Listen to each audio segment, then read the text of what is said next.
से कैसे लड़ा जाए। तो हम इसकी बात कर लें तो जो भूमिका है वो देखिए, भूमिका में भीलों में जागृति पैदा करना और हिंदू धर्म के साथ भगत पंथ की स्थापना करना। ये इसका मेन उद्देश्य था कि हम भीलों में जागृति पैदा करेंगे, उनको समाज के उत्थान के बारे में बताएंगे, उनको एजुकेटेड करेंगे। साथ में हिंदू धर्म को साथ लेकर भी उन्होंने एक नया पंथ प्रारंभ किया, भगत पंथ। कौन सा पंथ प्रारंभ किया? भगत पंथ प्रारंभ किया। इसकी स्थापना भी की गई। इससे पहले की हम बात करें तो जो भगत आंदोलन चला वो, उससे पहले संप सभा की स्थापना की गई। संप सभा की स्थापना की गई किसके द्वारा? गोविंद गिरी के द्वारा की गई। किसके द्वारा की गई? गोविंद गिरी के द्वारा संप सभा की स्थापना की गई। अब जो संप सभा है उसके अकॉर्डिंग ही भीलों में जागृति पैदा करने का काम किया गया।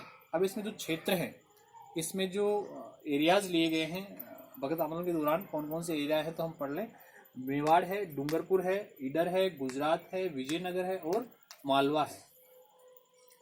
ये सारे के सारे क्षेत्र किसके अंतर्गत काउंट किए गए? भगत आंदोलन के अंतर्गत काउंट किए गए। अब इसमें जो मुख्य कारण जो था इस आंदोलन को प्रारंभ करने का, तो मुख्य कारण क्या था डियर फ्रेंड्स? हम बात कर लें तो बेकार कृषि कार्यों के लिए बाध्य करना और साथ में जंगलों के मूलभूत अधिकारों से वंचित करना। हम समझते हैं कि जो भील समुदाय है वो कहाँ निवास करता है?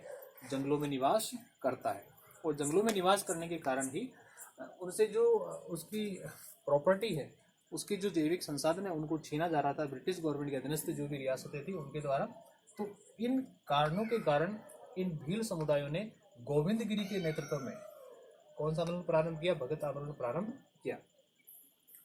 बात कर ले हम जब भगत आंदोलन प्रारंभ हुआ तो इसमें जो मुख्य कर्ता था कौन?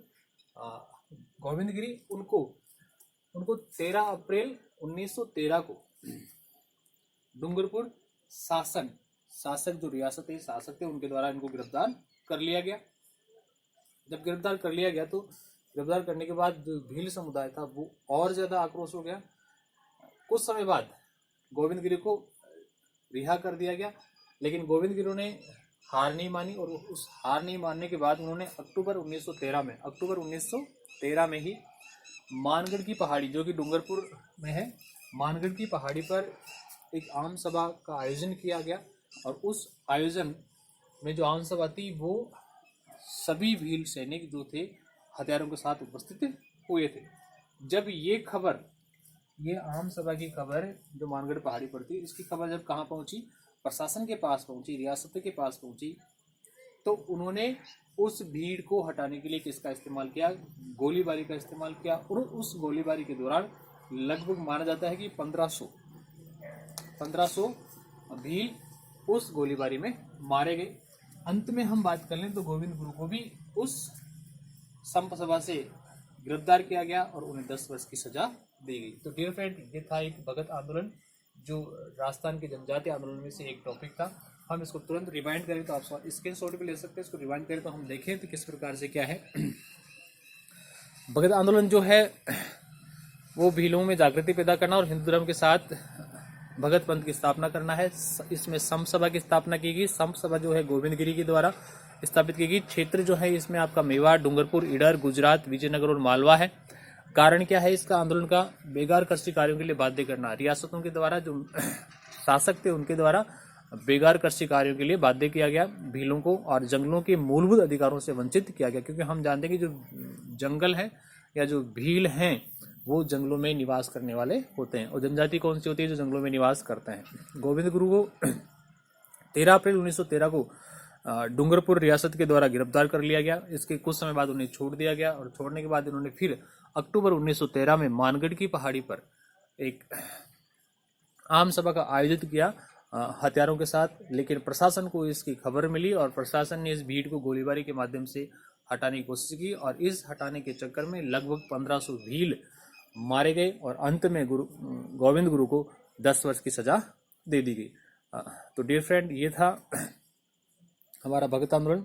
अगर टॉपिक अच्छा लगे तो आप लाइक करें, शेयर करें और चैनल को सब्सक्राइब करें। इसके बाद में हम बात कर लेते हैं दूसरा जो आंदोलन है वो है एक आंदोलन। बिल्कुल शॉर्ट टर्म में हम बात करेंगे उस एक आंदोलन की, ज़्यादा लंबा चौड़ा नहीं है। एक आंदोलन की बात करें हम तो उसको हम समझ सकते हैं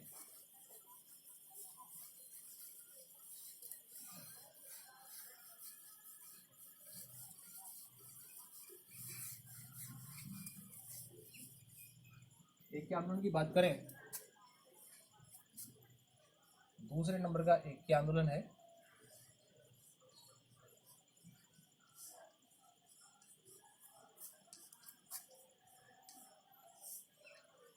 ये इसका पुनर्रूप है। इसका पुनर्रूप मतलब ये सब असफल हो गया तो इसके बाद में एक ही आंदोलन चलाया गया। ये स्पेशली मेवाड़ क्षेत्र को इंगित करता है। किस क्षेत्र को करता है? मेवाड़ क्षेत्र को, राजस्थान के मेवाड़ क्षेत्र को इंगित करता है। और इसी मेवाड़ क्षेत्र में एक ही आंदोलन चलाया गया। इसको चलाने के पीछे कारण यही था कि इसमें भील और ग्रासिया, भील और ग्रासियों ने मिलकर मेवाड़ शासक के खिलाफ आंदोलन प्रारंभ किया था। ये जो आंदोलन है, ये जो एक ही आंदोलन है वो 1917 में प्रारंभ किया गया। कब प्रारंभ किया गया? 1917 में प्रारंभ किया गया। इसका नेतृत्व की बात करें हम, एक ही आंदोलन के नेतृत्व की बात करें तो ये इसका नेतृत्व किसने किया था? इसका नेतृत्व किया गया था मोतीलाल तेजावत के द्वारा। मोतीलाल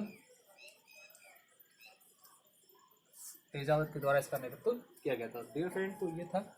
इस एक आंदोलन के बाद में रियासतों को सोचना पड़ा और जो भील समुदाय था और ग्रासीय समुदाय था उसके लिए अच्छे कार्य करने की प्रोसेस की गई। तो डियर फ्रेंड, ये दो आंदोलन मुख्य रूप से प्रसिद्ध रहे हमारे राजस्थान में, भगत आंदोलन और एक ही आंदोलन। तो डियर फ्रेंड, अच्छा लगे तो आप फिर से लाइक करें। फिर से मैं पॉलिटिकली रिक्वेस्ट करना चाहूँगा आपसे कि आप इसको लाइक करें, शेयर करें, फॉलो करें। जय हिंद, जय भारत।